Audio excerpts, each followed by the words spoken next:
غریبوں کے غمگسار مدینے والے آقا ہم دو جہاں کے مولا کی بارگاہ میں درود شریف کا نذرانہ بانداز غلامانہ پیش کریں اور پڑھیں بآواز بلند اللہم صلی علی سیدنا و نبینا و حبیبنا مولانا محمد مبارک وسلم صلو علیہ الصلوۃ والسلام علیک یا رسول اللہ صلی اللہ تعالی علیہ وسلم۔ حضرات گرامی، یوں تو درود شریف کے بے پناہ فضائل و مناقب ہے، لیکن ساتھ ہی ساتھ درود پاک کی ایک یہ بھی برکت ہے کہ جو بندہ کثرت کے ساتھ پیارے آقا پر درود شریف پڑھتا ہے، اللہ اسے اپنے محبوب کے دیار کی حاضری کی توفیق عطا فرماتا ہے۔ یہ بہت بڑی برکت ہے۔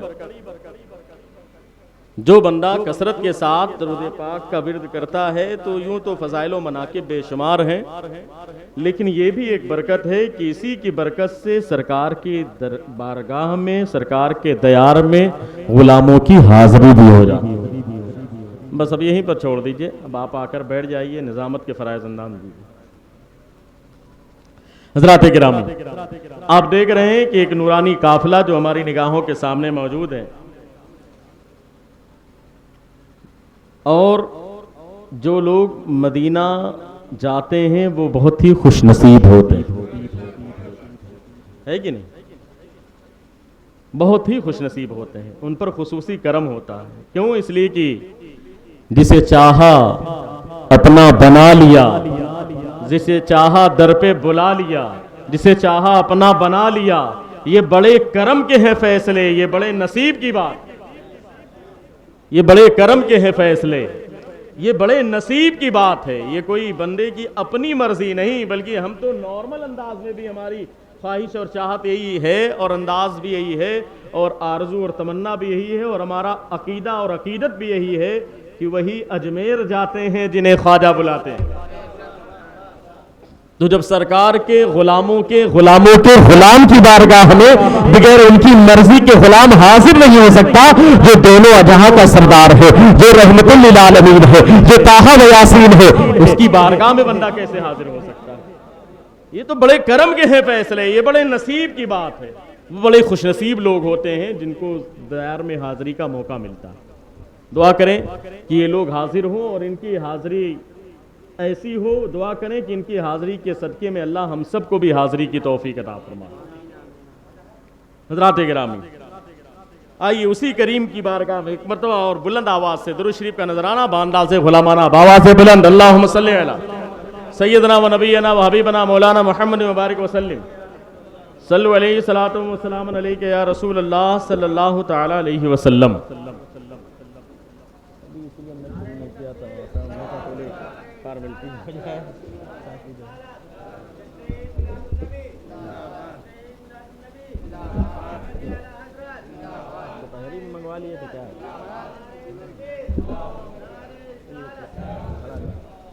سبحان اللہ، ٹھیک، صحیح، ٹھیک، شکریہ۔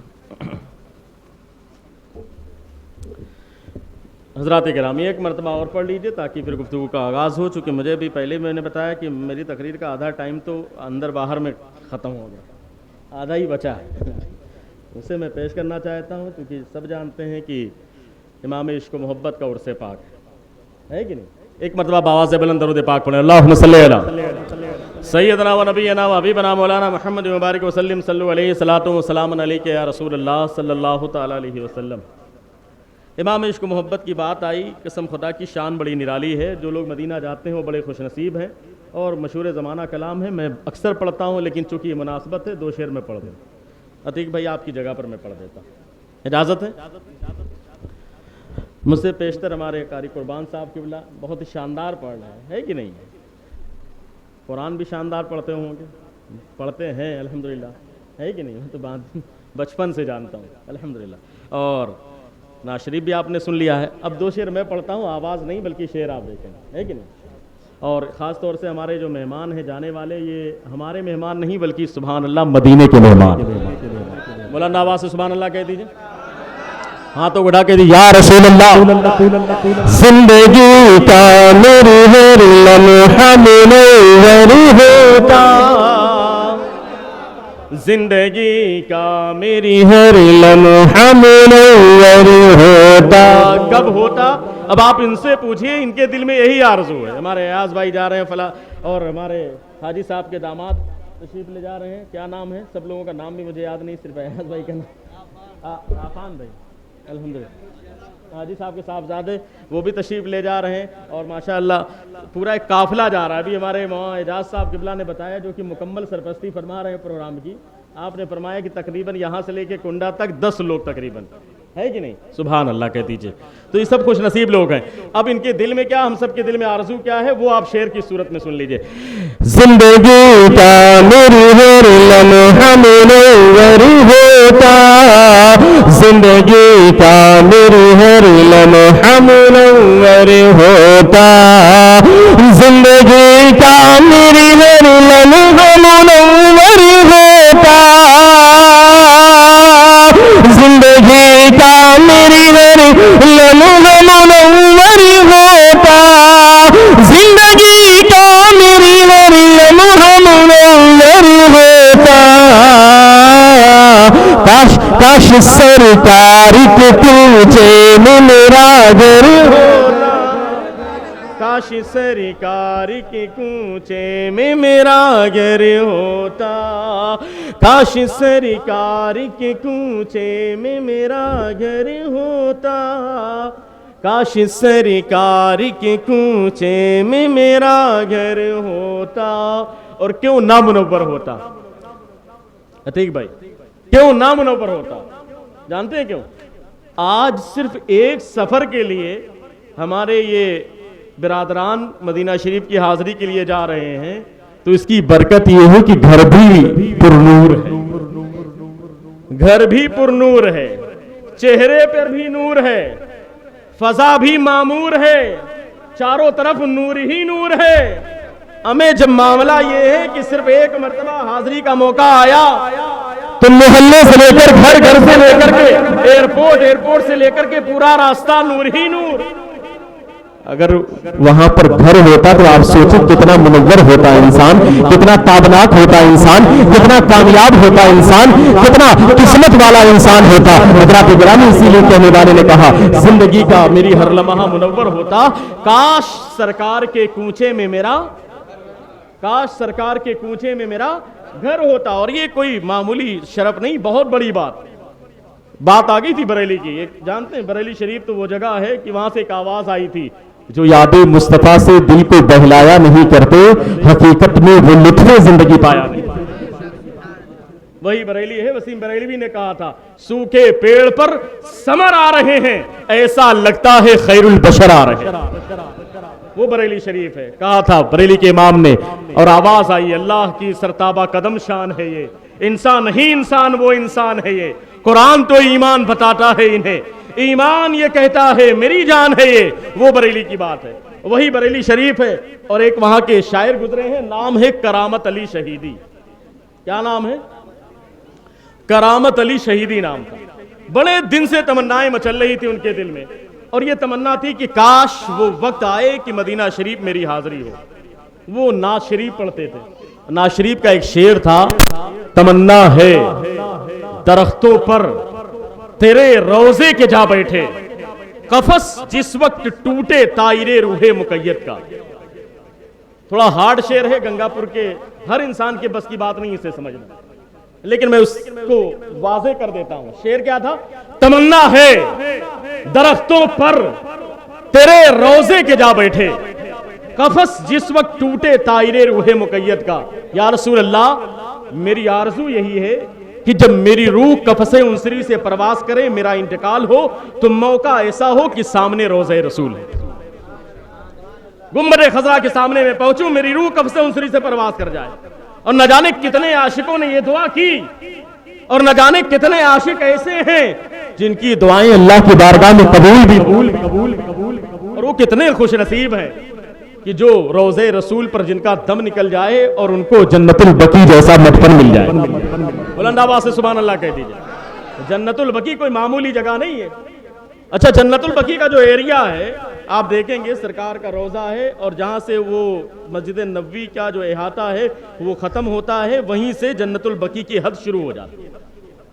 سمجھ رہے ہیں؟ اگر قبلے کے اعتبار سے دیکھیں گے تو بائیں سائڈ، اگر ادھر سے آپ دیکھیں تو دائیں سائڈ، اگر ادھر سے داخل ہوں باب السلام سے جائیں تو بالکل سامنے آپ دیکھیں گے.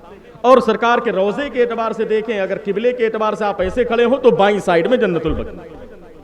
جنت البقیع میں جو ایریا بنا ہوا ہے اس ایریا کا عالم یہ ہے کہ وہ گھٹتا بڑھتا تو ہے نہیں بھائی، باؤنڈری بنی ہوئی ہے، لیکن آپ سوچیں روزانہ اس میں مومنوں کو دفن کیا جاتا ہے.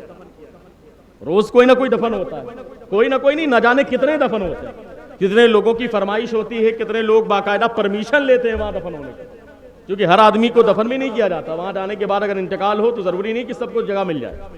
وہ قسمت والا ہوتا ہے جسے جنت البقیع میں جگہ مل جائے، کیونکہ وہ جنت کا ایک ٹکڑا ہے. اب جانتے ہیں، میں نے روایتوں میں پڑھا کہ جب جنت البقیع میں دفن کیا جاتا ہے تو سیدھی سی بات ہے، اب آپ دیکھیں ایک کمرے کے اندر 10 لوگوں کو ٹھہرنے کی گنجائش ہے مثلا، یا آپ کے گھر میں ایک کمرے میں 5 لوگوں کو سونے کی گنجائش ہے. اب کہیں سے مہمان 10 آ گئے تو کیا کریں گے آپ؟ بھائی یہ گنگا پور ہے، ممبئی تو ہے نہیں کہ ممبئی میں کیا ہے ایک اسٹیپ اور بنا دیا جائے، کچھ لوگ اوپر چلے جائیں کچھ لوگ نیچے چلے جائیں. وہاں تو سسٹم چلتا ہے، لیکن یہاں گاؤں میں ایسا سسٹم نہیں ہوتا ہے. ایک کمرے میں جتنی گنجائش ہوگی اتنے لوگ ہوں گے. 5 لوگ کی گنجائش تو 5 لوگ، 10 لوگ کی گنجائش تو 10 لوگ ہوں گے. 10 میں 20 کو سونے کا انتظام تو نہیں کریں گے نا، کوئی سوال ہی نہیں کرتے. اب جنت البقیع میں جو ایریا ہے، میں توجہ چاہتا ہوں، جنت البقیع میں جو ایریا ہے اس ایریے میں بڑھوتری نہیں ہوتی، وہ ایریا تو اتنا ہی بڑا ہے. روزانہ لوگ اس میں دفن کیے جاتے ہیں. پھر آخر معاملہ کیا ہے؟ آخر اتنی جگہ بنتی کیسے ہے؟ میں نے کتابوں میں پڑھا جنت البقیع کا ایریا اللہ کے رسول صلی اللہ تعالیٰ علیہ وسلم کے قدم پاک کی برکت سے، صحابہ کرام کی برکت سے، چونکہ وہ جنت البقیع ہے جہاں پر حضرت فاطمہ زہرا آرام فرما ہے، وہ جنت البقیع ہے جہاں پر حضرت امام حسن آرام فرما ہے، وہ جنت البقیع ہے جہاں پر حضرت عثمان ذوالنورین آرام فرما ہے، وہ جنت البقیع ہے جہاں پر سرکار کے خاندان کے لوگ آرام فرما ہے، اہل بیت اطہار کے لوگ آرام فرما ہے. نہ جانے کتنے صحابہ کرام آرام فرما ہے، نہ جانے کتنے اولیاء کرام آرام فرما ہے. حضرات گرامی، جب وہاں پر پورے کا پورا جنت البقیع کا ایریا بھر جاتا ہے، میں نے روایتوں میں پڑھا ہے اللہ نے کچھ فرشتوں کی ڈیوٹی لگا رکھی ہے. وہ فرشتے چاروں طرف سے جنت البقیع کو باقاعدہ ایک چادر کی مانند پکڑتے ہیں، اور جب پورے کا پورا جنت البقیع پھل ہو جاتا ہے اس کو اٹھا کر کے باقاعدہ جنت میں جا کر کے ڈال دیا، جنت میں جا کر کے ڈھال دیا کرتے ہیں. اس میں کوئی چیز ہو فرشتوں کی ڈیوٹی ہے، چاروں کونا پکڑ کر کے باقاعدہ فرشتے اٹھاتے ہیں، لے جا کر جنت میں جھاڑ دیتے ہیں. جو بھی جنت البقیع میں سیدھا جنت میں پہنچ جاتا ہے. آپ سوچیں، اندازہ لگائیں کتنی اچھی جگہ ہے، کتنی خوبصورت جگہ ہے. تو وہاں تو آدمی مرنے کی دعا کرتا ہے. وہی ایک ایسی جگہ ہے جہاں پر عاشق مرنے کی دعا کرتا ہے کہ کاش مجھے موت آ جائے، مدینے میں آئے، سرکار کے روضے پر آئے. شاعر نے کیا کہا؟ کرامت علی شہیدی بریلی کی شاعر ہے، بریلی شریف، سبحان اللہ. شعر کیا پڑھا؟ تمنا ہے درختوں پر تیرے روضے کے جا بیٹھے، قفس جس وقت ٹوٹے طائر روح مقید کا. کیا مطلب؟ میری روح نکلے، سرکار کا روضہ ہو، وہیں پر میری روح نکل جائے، میرا انتقال ہو جائے. اتفاق ایسا ہوا کہ کرامت علی شہیدی کو موقع ملا سرکار کی بارگاہ میں حاضری کا. سبحان اللہ کہہ دیجیے. اچھا بارش ہوئی ہے، بارش کی وجہ سے ایسا لگتا ہے ساری برسات آپ ہی کے اوپر ہو گئی، ایک دم آپ سست بیٹھے ہوئے ہیں. یاد رکھیں جب سرکار کی بات ہو نا اور مدینے کی بات ہو تو دیوانے خاموش نہیں بیٹھتے.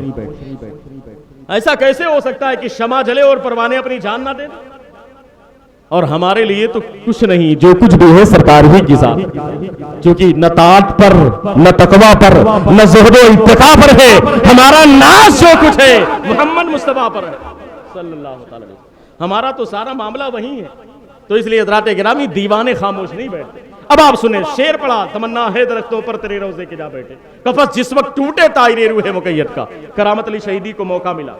کہاں سے؟ بریلی شریف سے سفر کیا آپ نے. پہلے پانی کے جہاز کا سفر ہوتا تھا، اب تو فلائٹ کا، ہوا میں لوگ اڑ کر کے پہنچتے ہیں. پہلے جہاز کے راستے سے، پانی کے جہاز سے جاتے تھے. پانی کے جہاز سے پہنچے جدہ، جدہ میں سمندر ہے، وہاں پر جب پہنچے اور وہاں پر پہنچنے کے بعد پھر وہاں سے اونٹنی کا سفر چالو ہوا. اب تو گاڑیاں ہوتی، 4 ویلر ہے، بس کا انتظام ہوتا ہے. آپ لوگ جائیں گے تو بذریعہ بس وہاں سے مکہ شریف یا مدینہ شریف لے جایا جائے. لیکن پہلے تو اونٹنی کا سفر ہوتا، اونٹنی پر سوار ہو. چلتے چلتے راستے میں کشتی ٹوٹ گئی تھی, بڑی دقت میں پیش آئی. ساتھ میں ان کے استاذ گرامی بھی تھے. ساتھ میں چلتے چلتے اونٹنی چل رہی تھی. چلتے چلتے جب مدینے میں سرکار کے روزے کی ظاہری سرحد میں, یعنی کافی دور سے جہاں سے سرکار کا گنبد نظر آ رہا تھا, جب وہاں تک پہنچے, استاذ نے کہا کرامت علی شہیدی تم اپنی نعت کا وہ شعر پڑھو جو ہندوستان میں پڑھا, وہ شعر پڑھو جو ہندوستان میں پڑھا کرتے تھے کہ تمنا ہے درختوں پر تیرے روزے کے جا بیٹھے, قفس جس وقت ٹوٹے طائر روح مقید کا, میری جان نکلے سرکار کے روزے پر. یہی معنی ہوتا تھا, مفہوم ہوتا شعر کا. کرامت علی شہیدی ذرا وہ شعر پڑھو جو تم ہندوستان میں پڑھا کرتے تھے. قسم خدا کی وہ شاعر تھے, شاعر کے ساتھ ساتھ عاشق تھے, سچا شعر تھا, سچے عاشق تھے, تاریخ شاہد ہے. کرامت علی شہیدی مدینے کی ظاہری سرحدوں میں داخل ہو رہے تھے, سرکار کا روزہ سامنے نظر آ رہا تھا, تو اسی روزے پر نظر پڑی. استاد گرامی نے کہا کرامت علی شہیدی تم اپنی نام کا وہ شعر پڑھو جو ہندوستان میں پڑھا کرتے تھے. کرامت علی شہیدی کی نظر پڑی سرکار کے روزے پر, زبان سے یہ شعر نکلا, تمنا ہے درختوں پر تیرے روزے کے جا بیٹھے, قفس جس وقت ٹوٹے طائر روح مقید کا, تاریخ شاہد ہے. یہ شعر پورا ہوا, کرامت علی شہیدی کی روح جس میں سے نکل جاتی. اللہ اکبر, جان نکل گئی کرامت علی شہیدی, اس لیے کہ وہ سچے عاشق, سچی دعا تھی, سچی آرزو تھی, مدینے جا کر کے پوری. حضرات گرامی, وہی ایک ایسی جگہ ہے جہاں بندہ جاتا ہے مرنے کی تمنا لے کر, باقی کہیں بھی جائے تو کہے گا دعا کرنا صحیح سلامت واپس آ جائے, لیکن جب وہاں جاتا ہے اگر عاشق ہوتا ہے تو اس کی دلی تمنا یہی ہوتی ہے کہ میں واپس نہ آؤں, ہے کہ نہیں. حضرات گرامی, شان بڑی نرالی ہے مدینے کی. تو بات چل رہی تھی بریلی کی, اعلیٰ حضرت کا شعر بھی ہے اور ایک شعر میں پڑھوں گا. ابھی میں نے شعر پڑھا نہیں, ایک ہی شعر پڑھا تھا, ایک اور پڑھ دوں, اور اس کے ساتھ اعلیٰ حضرت کا عرس ہے, چونکہ کل آج سے چالو ہے, آج کل پرسوں کل شریف ہے. ایک شعر اعلیٰ حضرت کی شان میں, اجازت ہے؟ سبحان اللہ کہیے. زندگی کا میری ہر لمحہ منور ہوتا, کاش سرکار کے کوچے میں میرا گھر ہوتا, روز شب حاضری دیتا نظر اقدس پر, روز شب حاضری دیتا نظر اقدس پر, روز شب حاضری دیتا نظر اقدس پر. کاش انسان کے بدلے جو کبوتر ہوتا, کاش انسان کے بدلے جو کبوتر ہوتا, زندگی کا میری ہر لمحہ منور ہوتا, کاش سرکار کی کوچے میں میرا گھر ہوتا. اور اعلیٰ حضرت کی مناسبت سے, عرس پاک کی مناسبت سے, چونکہ اعلیٰ حضرت کا عرس پاک ہے اور اس کے فوراً 2 دن کے بعد مجدد الفسانی کا عرس پاک ہے. سرا ہوش شریف میں باقاعدہ بڑے شان و شوکت کے ساتھ یہ عرس پاک, پھر وہ مرشد حضور سیدی سرکار ڈاکٹر راشد میاں صاحب قبلہ کی سرپرستی میں منعقد ہوتا ہے. انشاءاللہ تعالی میری بھی حاضری ہوگی, عزت کا حکم ہے, حاضر ہونا ہی. آپ لوگوں میں سے بہت سارے لوگ حاضر ہوں گے, ہے کہ نہیں, پورا علاقہ ہی جاتا ہے. تو ان تمام بزرگان دین کا عرس ہے. اعلیٰ حضرت کی بارگاہ میں بس ایک شعر پڑھ دوں عرس پاک کی مناسبت سے. عشق سرکار کی مستی میں نعت لکھتا, عشق سرکار کی مستی میں نعت لکھتا, عشق سرکار کی مستی میں نعت لکھتا, اعلیٰ حضرت سطوی میں جو سخنور ہوتا, اعلیٰ حضرت سا کوئی میں جو سخنور ہوتا, زندگی کا میری ہر لمحہ منور ہوتا, کاش سرکار کی کوچے میں میرا گھر ہوتا. حضرات گرامی, یہ بہت ہی خوش نصیب قافلہ ہے جو الحمدللہ عمرہ کے لیے روانہ ہو رہا ہے, اور بھینی سہانی صبح میں ٹھنڈک جگر کی ہے, کلیاں کھلی دلوں کی ہوا یہ کدھر کی ہے, اس کے طفیل حج بھی خدا نے کرا دیے, اصل مراد حاضری اس پاک در کی. وہاں تو جانا ہے عمرہ کرنا ہے لیکن اصل مراد حاضری اس پاک در کی ہے. اور یہ اعلیٰ حضرت کا شعر ہے, میں اس کی تشریح کروں گا, اسی پر گفتگو بھی ختم ہوگی بہت جلد, لیکن میں اس کی تشریح کر کے ہی جاؤں گا. اعلیٰ حضرت نے کہا نا کہ عمرہ تو کریں گے, ساری چیز کریں گے, آپ جائیں گے, تو اب کہیں کوئی عقل کا اندھا 12 ملا کر کے جو ہوتا ہے وہ ایسا نہ کہے کہ یار بتائیے جا رہے ہیں عمرہ کرنے, قرآن میں عمرہ کا ذکر ہے, بات سمجھیے, واتم الحج والعمرۃ للہ کی حج اور عمرہ اللہ کے لیے پورا کرو. تو یہ لوگ جا رہے ہیں عمرہ کرنے کے لیے. بریلی کے امام نے کہا اصل مراد حاضری اس پاک در کی, یعنی اصل تو پھر وہاں پر جانا ہے, تو عمرہ پھر کیا مطلب ہے, جبکہ عمرہ کا تذکرہ تو قرآن میں ہے. کہنے والے کہہ سکتے ہیں, اور کچھ جاہل ایسے ہیں جن کو توفیق بھی نہیں ملتی, وہ جاتے ہیں وہیں سے واپس بھی آ جاتے ہیں, ہے کہ نہیں؟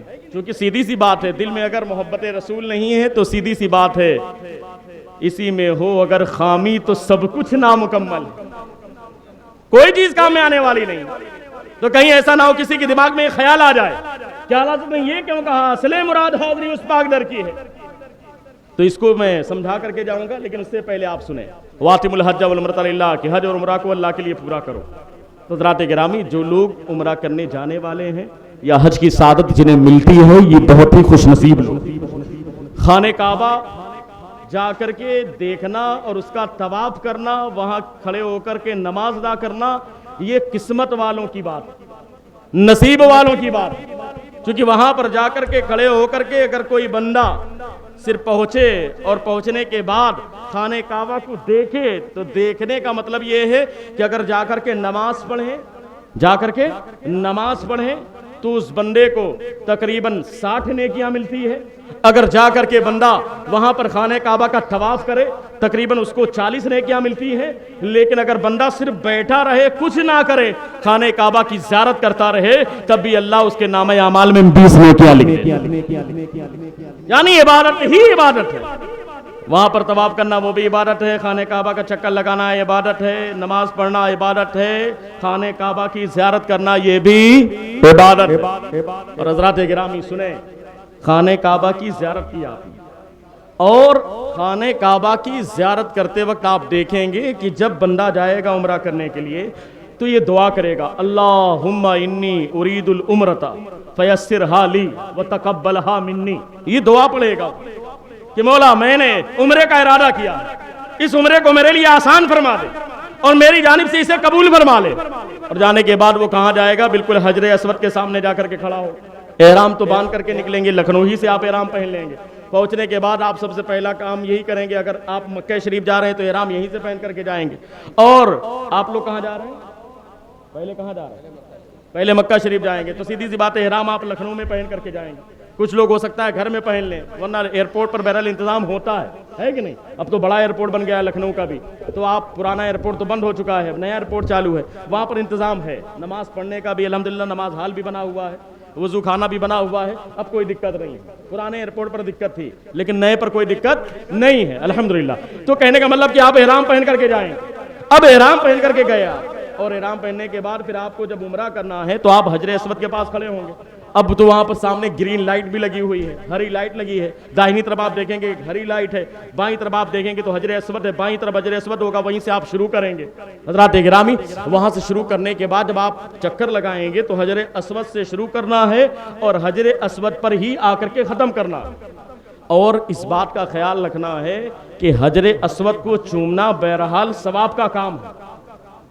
فائدہ کئی ہے, اس لیے کہ جب حجر اسود کو آپ چومیں گے تو آپ کے چومنے کی وجہ سے آپ کے گناہوں کو جیسے میگنیٹ ہوتا ہے, چمبک ہوتا ہے, وہ چپکا لیتا ہے, ایسے ہی باقاعدہ اس کے اندر ایسی کشش اللہ نے رکھی ہے کہ بندوں کے گناہوں کو وہ کھینچ لیتا. جب جنت سے اللہ نے اتارا تھا تو وہ حجر ابیض تھا, وہ وائٹ اسٹون تھا, لیکن چومتے چومتے گناہ جذب ہوتے گئے, وہ بلیک اسٹون ہو گئے, حجر اسود ہو گیا. اور بڑے خوش نصیب لوگ ہوتے ہیں جو حجر اسود کو چومتے ہیں, لیکن حجر اسود کو چومنا ضروری نہیں. اگر بھیڑ بھاڑ ہے تو چومنا ضروری نہیں, بلکہ شریعت کا حکم یہ ہے کہ آپ دور سے ہاتھ اٹھائیں, استعلام کر لیں, آپ کو گویا کہ چومنے کا ثواب مل جائے. اللہ نے اس کے اندر اتنی کوالٹی رکھی ہے کہ آپ دور سے بھی ہاتھ اٹھائیں گے تو آپ کے اندر جو چیزیں ہیں وہ کھینچ لے گا. وجہ کیا ہے؟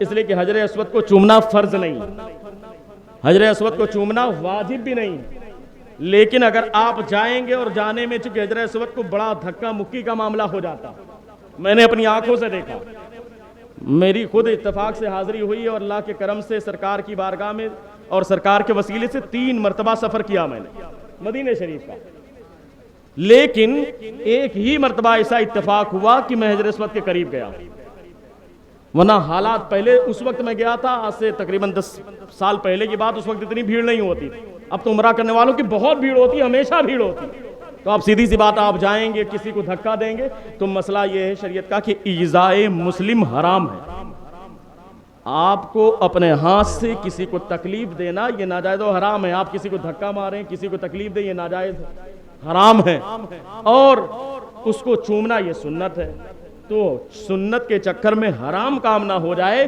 اس لیے باقاعدہ شریعت کا حکم یہ ہے کہ آپ قریب پہنچ سکے آسانی تو پہنچیے اور نہ پہنچ سکے تو دور سے ہاتھ اٹھا کر کے استعلام کر لیں، اللہ آپ کو چومنے کا ثواب عطا فرمائے۔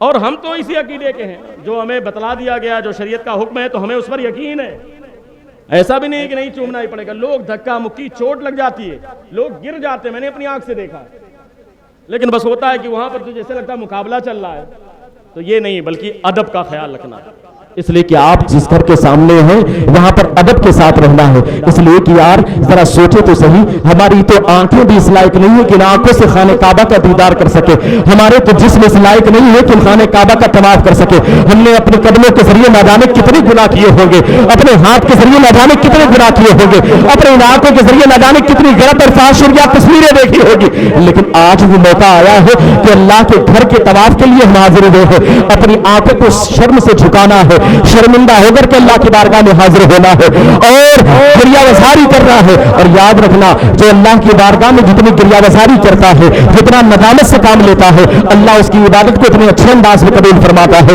اس لیے کہ ایک بندہ حاضر ہوا، حاضر ہونے کے بعد عرض کرنے لگا اللہم انی ارید الحج، حج کا ارادہ لے کر کے ایک بندہ اللہ کی بارگاہ میں حاضر ہوا، خانہ کعبہ کا طواف کرنے لگا، اور جب وہ بندہ خانہ کعبہ کا طواف کر رہا تھا، خانہ کعبہ کا طواف کرتے کرتے اللہ کی بارگاہ میں روتے روتے اس نے عریضہ پیش کیا، اے مولا میں نے حج کا ارادہ کیا ہے، حج میں 2 حرف پائے جاتے ہیں، پہلا حرف ہا ہے، دوسرا حرف جیم ہے، ہا سے مراد ہے مولا تیرا علم، تیری بردباری، تیرا کرم، اور جیم سے مراد ہے میرے جرم و خطا، اے مولا میں گنہگار ہوں، سیاکار ہوں، بدکار ہوں، سیاشار ہوں، اے مولا اپنے علم کا قلم اٹھا دے، میرے جرم و خطا پر چلا دے، تاریخ شاہد ہے جب بندے نے رو کر کے اللہ کی بارگاہ میں سلیقے سے عریضہ پیش کیا، اللہ نے اس کی برکت سے اس کے حج کو قبول، جو جتنی ندامت کے ساتھ جاتا ہے، جو جتنی گریہ وزاری کے ساتھ جاتا ہے، جو جتنے ادب کے ساتھ جاتا ہے، جو جتنا چھپ کر کے جاتا ہے، اتنا نوازا جاتا ہے، اتنا کامیاب ہوتا ہے، اس لیے کہ بادب بابا سے بلند بادب با نصیب اور بے ادب بے نصیب، تو سیدھی سی بات ہے خانہ کعبہ کی اس دیوار کا ادب کرنا ضروری ہے، اس لیے کہ کوئی معمولی جگہ نہیں ہے، آپ خانہ کعبہ کا طواف کرنے جب حجر اسود سے آگے بڑھیں گے تو آپ ایک جگہ دیکھیں گے مقام ابراہیم، جو لوگ گئے ہوں گے انہوں نے آنکھوں سے دیکھا ہوگا، نہیں گئے ہوں گے تو فوٹو میں دیکھا ہوگا، خانہ کعبہ کے حجر اسود سے تھوڑا سا آگے بڑھنے پر حتیم کے ایریے سے پہلے ایک باقاعدہ سنہری جالی بنی ہوئی ہے، شیشہ لگا ہے، اس کے اندر ایک پتھر رکھا ہوا ہے، اور وہ پتھر ہے جس پتھر پر کھڑے ہو کر کے حضرت ابراہیم علیہ السلام نے خانہ کعبہ کی بنیاد رکھی اور اس کی دیوار کو اونچا کیا، بات سمجھ میں آ رہی؟ حضرت ابراہیم علیہ السلام نے باقاعدہ اس پر کھڑے ہو کر کے اس کی دیوار کو اوپر کیا، کیسے؟ وَإِذْ يَرْفَعُ إِبْرَاهِيمُ الْقَوَاعِدَ مِنَ الْبَيْتِ وَإِسْمَاعِيلُ، جب ابراہیم اور اسماعیل خانہ کعبہ کی قواعد کو بنیاد کو بلند کر رہے تھے اور دعا کر رہے تھے ربنا تقبل منا انک انت السمیع العلیم، اے مولا ہماری جانب سے اس عمل کو تو قبول فرما لے، بے شک تو سننے والا ہے اور جاننے والا۔ حضرت ابراہیم علیہ السلام اور ساتھ میں حضرت اسماعیل باقاعدہ چھوٹی چھوٹی اینٹ لا کر کے دے رہے تھے، پتھر کے ٹکڑے لا کر کے دیکھ رہے تھے، اور حضرت ابراہیم علیہ السلام باقاعدہ دیوار بنا رہے تھے، قرآن پاک میں پورا تذکرہ موجود ہے لیکن آپ جانتے ہیں جب دیوار بنائیں گے آپ تو دیوار تھوڑا سا اونچی ہوگی. اب خانہ کعبہ کی حد انسان کے قد کے برابر نہیں بلکہ نیئر اباؤٹ تقریباً اگر دیکھا جائے گا تو تقریباً 15 فٹ سے زیادہ ہی ہے اونچائی, جو ایک حد ہے. اور حقیقت تو یہ ہے, یہ ہماری نظر ہے, ورنہ خانہ کعبہ کا جو بلندی کا معاملہ ہے وہ زمین سے لے کر کے عرش تک پھیلا ہوا ہے, زمین سے لے کر کے عرش تک ہے. اس لیے کہ جو خانہ کعبہ جس کا طواف انسان کرے, یہ ہماری نگاہوں کے سامنے بلڈنگ ہے, اور اس کے اوپر عرش پر بیٹے معمور ہیں جو باقاعدہ فرشتوں کے طواف کرنے کی جگہ, فرشتے اس کا طواف کرتے ہیں اور یہاں پر انسان طواف کرتے ہیں. اس کی حد تو بہت زیادہ ہے, زمین پر نہیں ہے. یہ تو دیکھنے کے لیے 15 فٹ سے لے کر کے 20 فٹ کے درمیان کی جگہ ہوگی تقریباً, اندازے کے مطابق بھی بتا. اب انسان جب بنائے گا تو آپ سوچیں اس کی اونچائی. تو ہمارے یہاں سسٹم کیا ہے, جب انسان گھر بناتا ہے, جیسے دیوار آپ بنائیے تو مستری ہوں گے آپ کے یہاں, لیبر آئیں گے. جب 5 فٹ تقریباً پہنچ جائے گی دیوار, زیادہ سے زیادہ 5 فٹ پہنچے گی, تو اس کے بعد پھر مستری کہے گا بھیا چال لے کے آؤ. چالی ولی بولتے ہیں, کیا بولتے ہیں, چالی ہے کہ نہیں. آج کل تو بانس کی پہلے چلتی تھی, پٹری کی چلتی تھی, اب تو باقاعدہ لوہے کی آنے لگی ہے کہ نہیں. چالی بولتے ہیں اس کو, کہیں چالی کا انتظام کرو بھیا, آپ اس پہ کھڑے ہو کر کے بھی دیوار بنائیں. لیکن حضرات گرامی ذرا سوچیں, دنیا کا ایک انسان جب بلڈنگ بنائے تو اس بلڈنگ کو بنانے کے لیے چالی کی ضرورت پیش ہے. لیکن جب خانہ کعبہ کی بنیاد کو حضرت ابراہیم علیہ السلام بلند کرنے لگے, اب بلندی اتنی اوپر آ گئی کہ اب اسے بغیر کسی چیز کے اوپر کھڑے ہوئے اوپر کرنا مشکل ہو گیا. تو اللہ نے باقاعدہ ابراہیم علیہ السلام کے لیے شاہلی کی صورت میں ایک پتھر جنت سے نازل کیا. آپ لوگ افسوس میں بیٹھے ہوئے ہیں کہ کوئی بات نہیں, بس مشکل سے 5 سے 10 منٹ دیجئے, ہے کہ نہیں, مجھے بھی سفر کرنا ہے.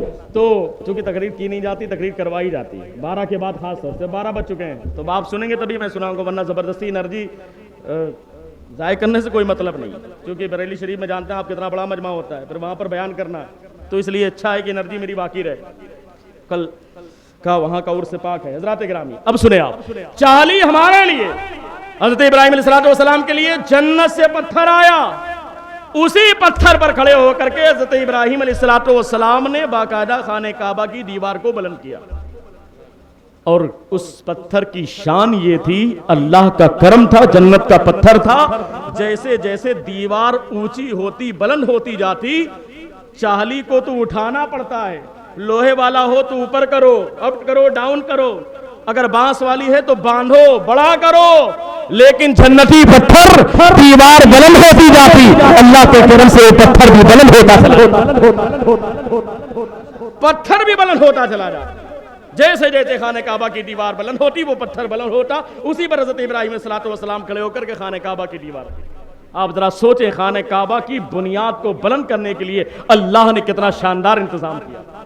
وہی پتھر ہے, اس پر حضرت ابراہیم علیہ السلام کے قدم پاک پڑے تو اللہ نے اس کے مقام کو اتنا بلند کر دیا کہ قیامت تک دنیا کے تمام انسان اس کی زیارت کے لیے پریشان. مقام ابراہیم اسے کہا جاتا ہے. اور جب بندہ طواف کر لیتا ہے تو بندے سے گزارش یہی ہوتی ہے کہ خانہ کعبہ کا طواف کرنے کے بعد آپ کے لیے حکم یہی ہے کہ آپ جائیے مقام ابراہیم کے سامنے کھڑے ہو کر کے 2 رکعت نماز ادا کریں, اور یہ پڑھنا ضروری ہے. اگر وہاں موقع نہ ملے, وہاں بھی بھیڑ بھاڑ ہو, تو آپ اس کے سامنے جہاں موقع ملے مسجد حرام میں وہاں پڑھ لیجیے. لیکن مقام ابراہیم کی شان اتنی بلند ہے کہ وہاں پر اس کے سامنے آپ کو 2 رکعت نماز پڑھنے کا حکم دیا. کس کی یادگار میں؟ حضرت ابراہیم علیہ السلام کی یادگار. حضرات گرامی شان بڑی نرالی. اب مقام ابراہیم سے آپ آگے بڑھے, آگے بڑھنے کے بعد آپ دیکھیں گے خانہ کعبہ کے بغل میں ایک ایریا ہے ایسے راؤنڈ ٹائپ کا, جس کو حتیم بولتے ہیں. کیا بولتے ہیں؟ حتیم بولتے ہیں. وہی ایریا ہے جس میں خانہ کعبہ کا وہ نور کا پرنالہ بھی لگا ہوا ہے. جب بارش ہوتی ہے تو وہ پانی گرتا ہے. آج یہاں بارش ہو رہی تھی, دعا کریں جب آپ لوگ پہنچے تو وہاں بھی بارش مل جائے. آج الحمدللہ یہاں بارش ہو رہی تھی اور اسی وقت ہمارے کچھ شاگرد پہنچے ہوئے تھے، وہ بھی الحمدللہ اس بارش رحمت میں خانہ کعبہ میں نہا رہے، آج ہی کی ڈیٹ۔ تو آپ بھی جائیں تو آپ کو موقع ملے، ظاہر نصیب ہے کہ نہیں، ایک قطرہ پڑ جائے قسمت کی بات ہے، پر نالا لوگ تمنا کرتے ہیں کہ حتیم کے اندر داخل ہو جائیں۔ اب سسٹم بنا دیا ہے گورنمنٹ نے، لائن لگائیے، کچھ لوگ اندر جائیں گے، وہ رہیں گے کچھ دیر، نماز پڑھیں گے، دعا مانگیں گے، وہ باہر نکلیں گے، پھر لائن دوسری ہوگی، وہ لوگ اندر جائیں گے، آپ آرام سے جا سکتے ہیں، کوئی دقت کی بات نہیں ہے۔ تھوڑا سا انتظار کریں گے تو آپ کو موقع مل جائے گا۔ پہلے کیا ہے، سسٹم نہیں تھا تو مارا ماری تھی، لیکن ابھی سسٹم ہو گیا تو آسانی ہو گئی، آپ آرام سے جائیں اس میں۔ اب وہ حتیم ہے کیا؟ حقیقت میں وہ حتیم خانہ کعبہ کا ہی حصہ، وہ جو راؤنڈ ہے خانہ کعبہ چوکور بنا ہوا ہے، اور اس کے باہر جو راؤنڈ ہے وہ خانہ کعبہ ہی کا حصہ ہے۔ آپ اس کے اندر چلے گئے، سمجھ لیجئے آپ خانہ کعبہ کے اندر چلے گئے۔ اب ایسا ہوا کیوں؟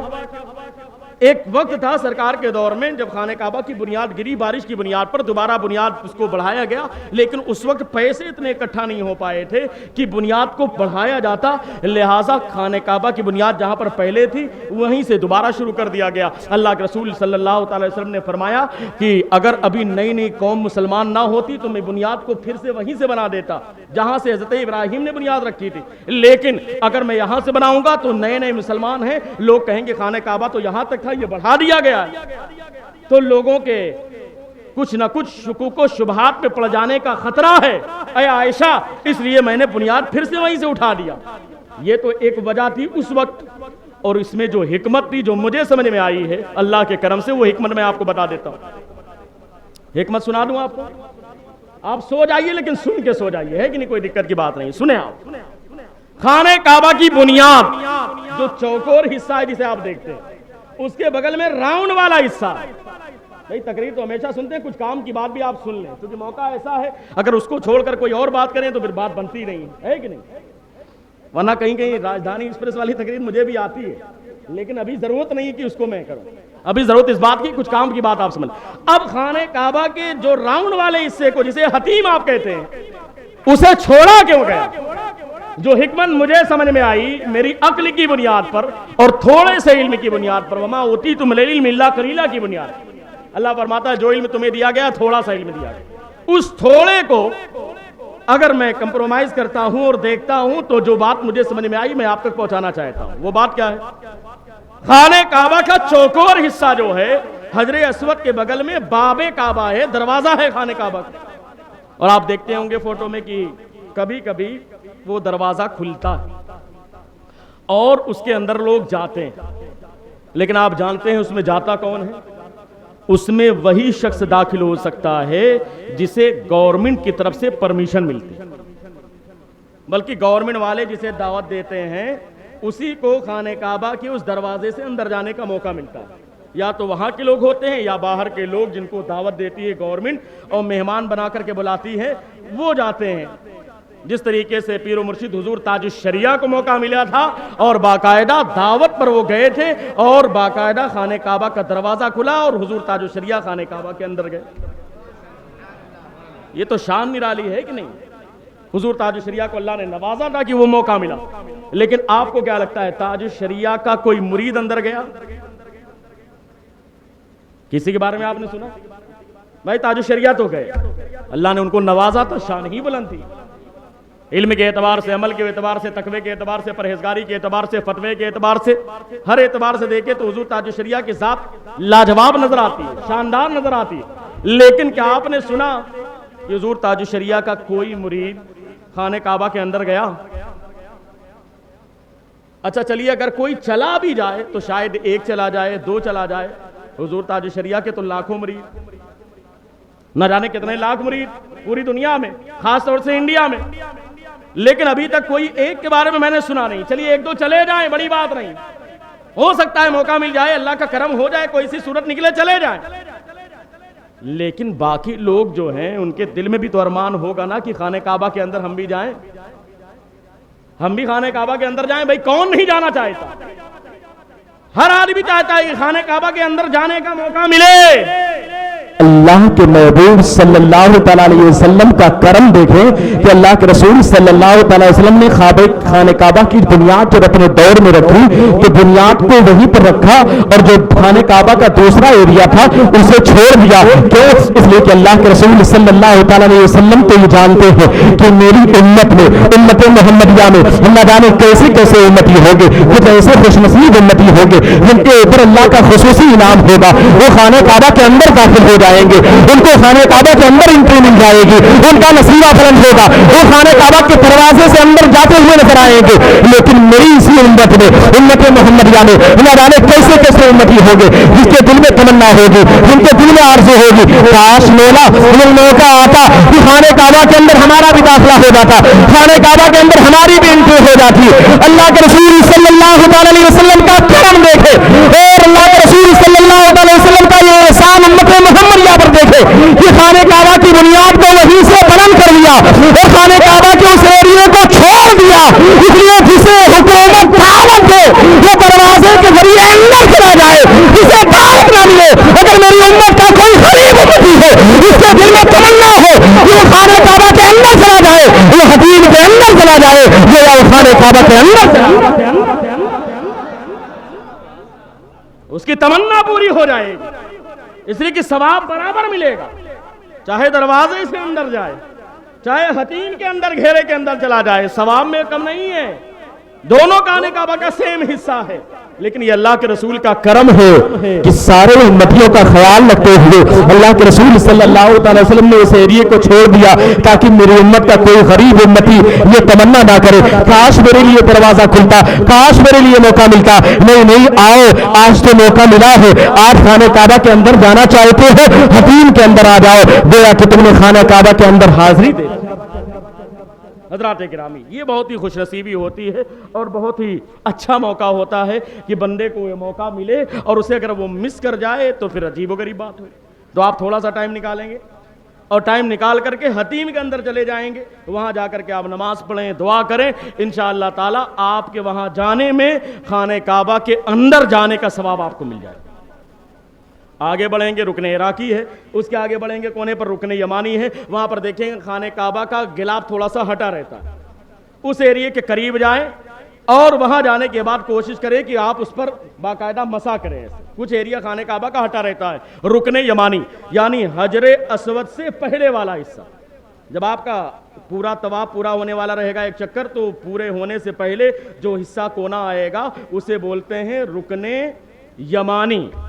اور رکن یمانی کا معاملہ یہ ہے, میں جب پہلی مرتبہ حاضری کے لیے گیا تھا تو ایک بزرگ تھے پڑوسی ملک کے, انہوں نے فرمایا, کہا رکن یمانی کا معاملہ تو یہ ہے کہ اگر کسی نے اس پر اپنے ہاتھ سے مسا کر لیا گویا اس نے اللہ سے مصافحہ کر لیا. یہ برکت اسے حاصل ہو جاتی, جیسا اس کی شان کے لائق ہے, لیکن یہ برکت اسے حاصل ہو جاتی.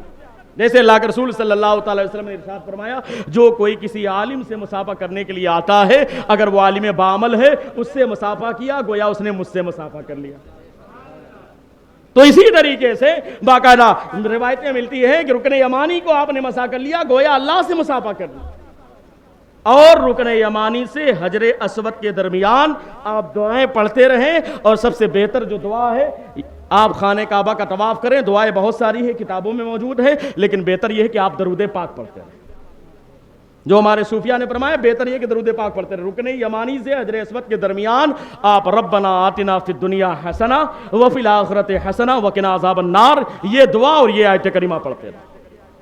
اس کا پڑھنا یہ مسنون ہے, حدیث سے ثابت ہے. رکن یمانی سے حجر اسود کے درمیان, باقی ایریے میں آپ جو دعا چاہیں پڑھیں, درود شریف پڑھتے رہیں, لیکن اس حصے میں درود شریف پڑھیں, سبحان اللہ. یہ دعا پڑھنے کو بھی مسنون قرار دیا گیا اور قرآن پاک کی آیت ہے, اسے پڑھنا چاہے.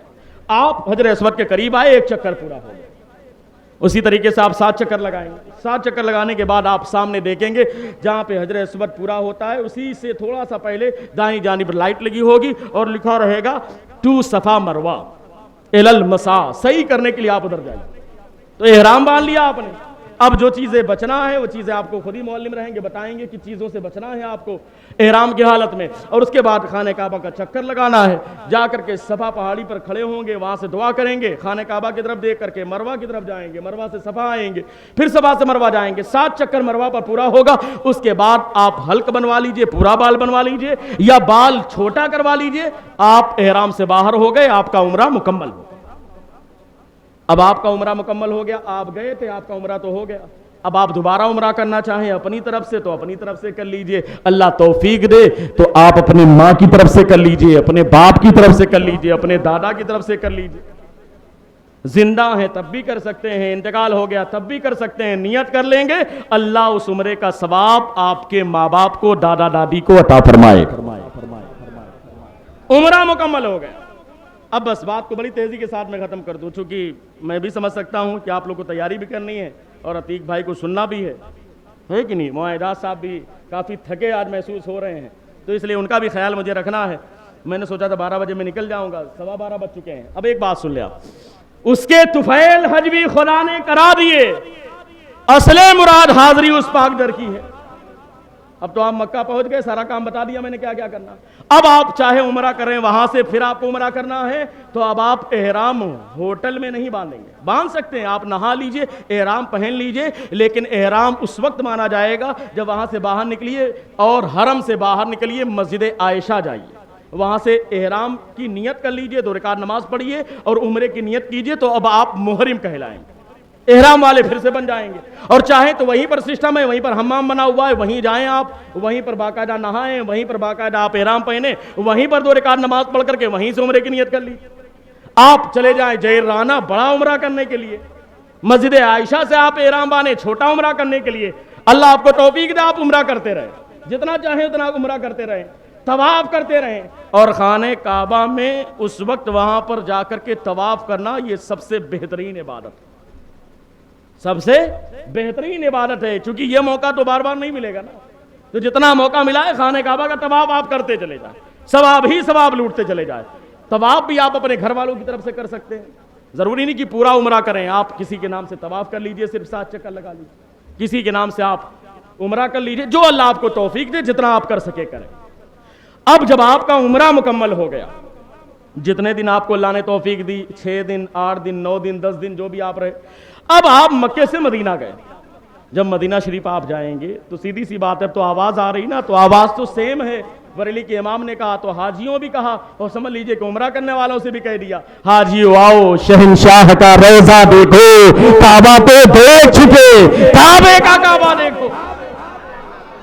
اب کعبے کا دیدار آپ نے کر لیا ہے، اور کعبے پر جو پہلی نظر پڑتی ہے، جو دعا آپ مانگے پلک جھپکنے سے پہلے اللہ اسے قبول فرما لیتا ہے. اب صوفیہ فرماتے ہیں یہی حکم سرکار کے روزے کا بھی ہے. سرکار کے روزے پر پہلی نظر پڑتی ہے، بندہ جو دعا کرے پلک جھپکنے سے پہلے اللہ اسے قبول فرما لیتا ہے. دعا کر لیں آپ.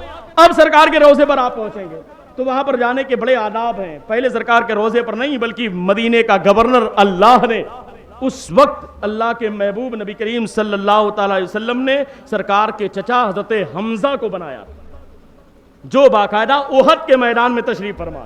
آپ ہوٹل جائیے، فریش ہوں، اطمینان و سکون کے ساتھ. سب سے پہلے آپ جائیں کہاں؟ میدان احد میں، اور سرکار اور امیر حمزہ کی بارگاہ میں حاضری دیں، اس لیے کہ اللہ کے رسول نے انہیں گورنر بنایا تھا مدینے کا.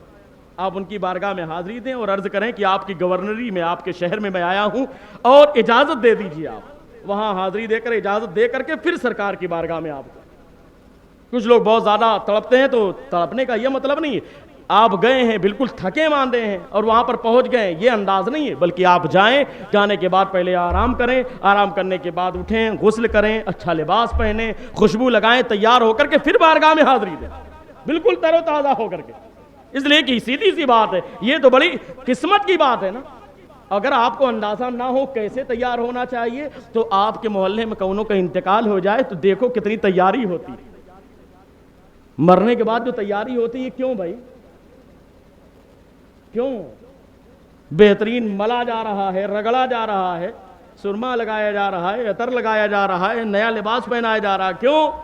اس لیے کہ کتنی پیاری قبر کی وہ رات ہوتی ہے